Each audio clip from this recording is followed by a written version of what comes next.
Good morning. Hi, I'm Hassan Sadri, board certified ophthalmologist. We're very excited to present our next guest at the OIS podcast today.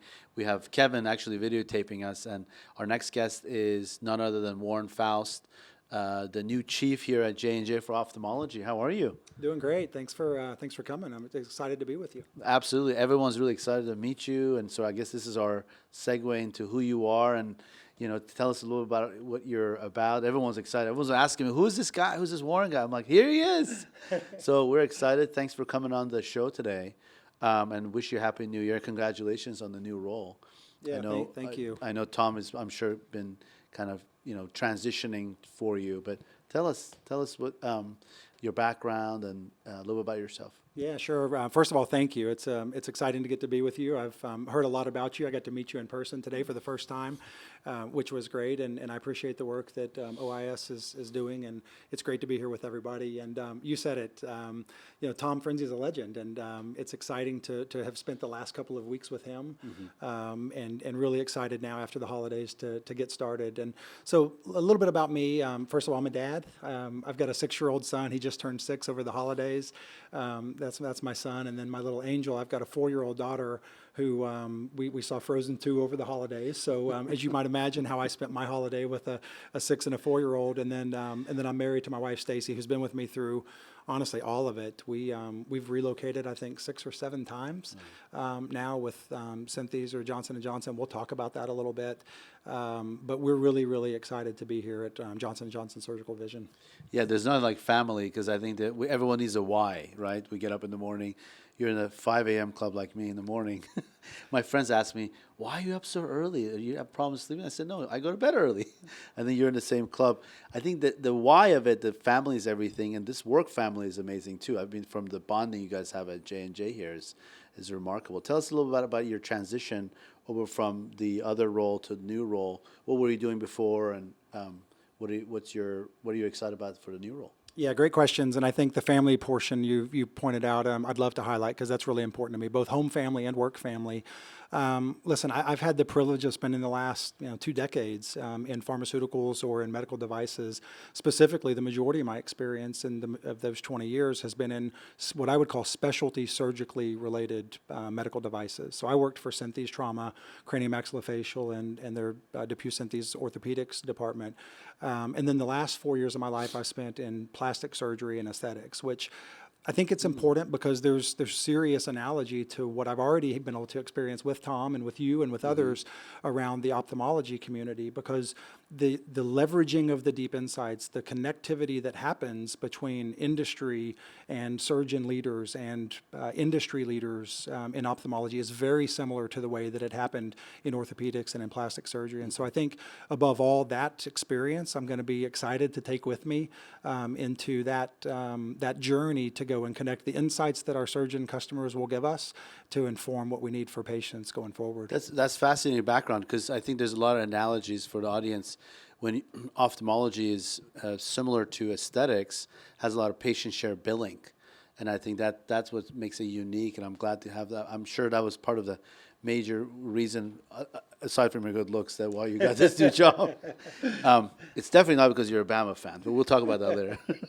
No, but the aesthetic portion and derm and mostly aesthetics, I would say, and ophthalmology, as you know, are very similar, because the patient gets some coverages through insurances, but also they identify that there's technologies out there maybe that is not covered, and they're willing to pay for it for better lifestyle, or in this case, better visual acuity. So, tell us a little about that now. Tell us, with that background coming in, do you see similarities? What's your vision for 2020, the year of perfect vision? Yeah, so no, it's a great question. There are a lot of similarities to that, and remembering that these are private practice, in many instances, individual businessmen and women who are making a living in a payroll, and they have folks on payroll that they have to support, and they have businesses that they have to tend to. And I think the customer experience is really the answer to the question you just asked, because how we approach the customer experience and ensure that we're making it easy to do business with, and making sure that you're able to communicate with your patient base and potential patient base in the appropriate way way, and then to be able to seamlessly manage through all of the transaction from order fulfillment to billing both directions. I think all those things are really important, and so those were certainly high priority in the spaces that I've come from before. But I think most importantly is that connectivity to our clinical advisors, to our surgeon community, to being present. It's really important, I think, to be present with the people.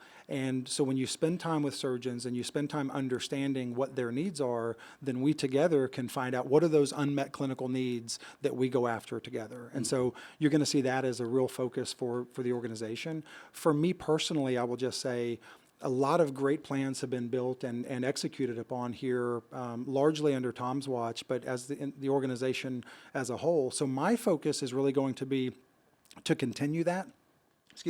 To continue that, but I want to get out and have some engagement. So what you'll see from me is the presence at those industry meetings, the engagement with our surgeons, with our advisors. In the first 100 days, I'll be visiting each one of our regions. I'll go to every one of the Johnson & Johnson Surgical Vision kickoff meetings, North America, South America, Europe, and in Asia, and I'm really excited to get to do that. And during that time, I'll really be searching for that interpersonal connectivity with our surgeons, with our customers, with industry leaders, but also with our people, because I think that's really important. People are the most important thing that drives this industry. Absolutely. I think I'm excited about that because I think you're cut from the same cloth as Frenzy, because he was very focused on, and him and people. I can't sing though. Yeah, that's okay. That's okay. But he and others like Mazo, same kind of concept, really came back from, I would say, Gavin Herbert, so that really focused on the customer, which is in this case both the patient and then the physician. I think that's really critical, and I think that's great for you to get out there and kind of say hello to all the surgeons. Are there specific things that you think that are challenging for your role coming up in the next few years that you're seeing headwinds? Would you say, whether it's for us, for instance, as surgeons, is obviously reimbursement challenges, and how we were talking earlier about, my excitement about how the sort of the patient share billing and advanced technology IOLs, has now become an essential part of the practices. Do you feel like, are there areas of pearls and pitfalls that you see that's coming down the pike, that come top to mind? Yeah, sure. I think reimbursement is going to be one of them. Remember that, and you know this, we're in this together in the name of a patient. And so I think the real criticality is for us to get into that unsolved clinical need. We have a lot of great technologies that we've launched. There's a lot of technologies in the industry, but there's still many unmet needs. There's probably 1.3 billion people worldwide who have vision impairment. Yeah. And 80% of that is correctable if it's diagnosed early and if it's treated early. And I think there's a lot of work to be done, particularly for someone like Johnson & Johnson, who stands in a leadership position, frankly, because of the depth and the breadth of the portfolios that we have, not just in surgical vision, but across the entire portfolio. And so I think you're going to see us make a real concerted effort to put vision first. Another unmet need is just the simple fact that patients don't all have access or even understanding of their vision benefits. And so I think in some ways a grassroots campaign, but a real concerted campaign working with professional societies and with one another to make sure that patients are, at a minimum, and this is a minimum, they're getting an annual eye checkup with their physical. And that's not happening today. Frankly, it's not even happening at a place like Johnson & Johnson, where we really want to engage our employee base to do that, and we'll be working with others to make that call. Yeah, it's easy. Patients come by and they're like, well, when do I need an eye exam? I'm fine. I'm able to see everything. And, there's things that we could pick up, like diabetes, high blood pressure, just to name a few, autoimmune disorders, to say the least. And I think, to your point, it's sort of really important, prudent for us to, both as providers but also leaders in the industry, to be able to emphasize that. What are your thoughts about the future of like AI and some of the things that you may have read, and developing basically care for patients diagnostically? I mean, there's a lot of things, as you may have seen, like retinal examinations, for instance, can be done at the nursing home, now at the homes, that patients can actually take a photograph and, kind of take a picture, and there's interpreted, and they don't have to come to the office necessarily. Because, they come to the office, what do? They wait an hour and a half, they fill out forms. Could that have been done over online? Maybe, and I think there's a lot of opportunities. Any thoughts there as far as J&J getting into diagnostics, or do you think you're just going to be focused on delivering the therapeutic side of it? Yeah, I think there's going to be a blend of both of those things. Certainly, we have to keep our eyes on the near term and what's in front of us, and some of those challenges that you talked about, and opportunities, frankly, that exist. The advancement in the premium category for IOLs is dramatic. The leadership position that we want to cement from a Johnson & Johnson surgical vision standpoint in astigmatism, for example, with Technis Toric 2, I think those things are the very near term. So to your question around AI and digital surgery and things of that nature, Johnson & Johnson, as a large entity, has taken a major stance into the future of digital surgery. And so there's a lot of discussion around how will we collectively use AI to inform both diagnostics, but also some other things that you might not immediately think of. Customer experience is one of those. How are we interacting with you? How can we predict we will be interacting with you? How can we predict what you might need? Supply chain, logistics, there are consequences that create both efficiencies for you, cost savings for you, and opportunities for us. And so we're exploring all of those things in very, very deep detail now. So I think those are probably the more practical applications of those technologies in the near term.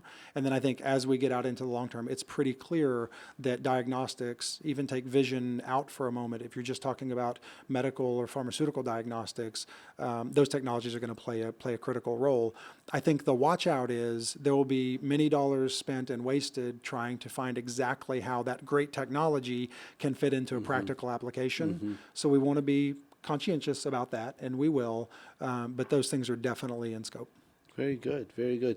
We wanted to wish you a happy new year. I know you just got started, probably stacks of emails, and it was tough loss for Michigan for us. But any parting words for us and the listeners and viewers for OIS for this year? Now, listen, first of all, Happy New Year. Thank you. The warm welcome that I've received has been just tremendous. And you mentioned a couple of names even while we were talking, but Tom did a great job of introducing me around. I've already been in touch with Jim Mazo and some of the other folks in the industry, and they've been so welcoming, and I'm appreciative of that, and I'm excited to get to know people.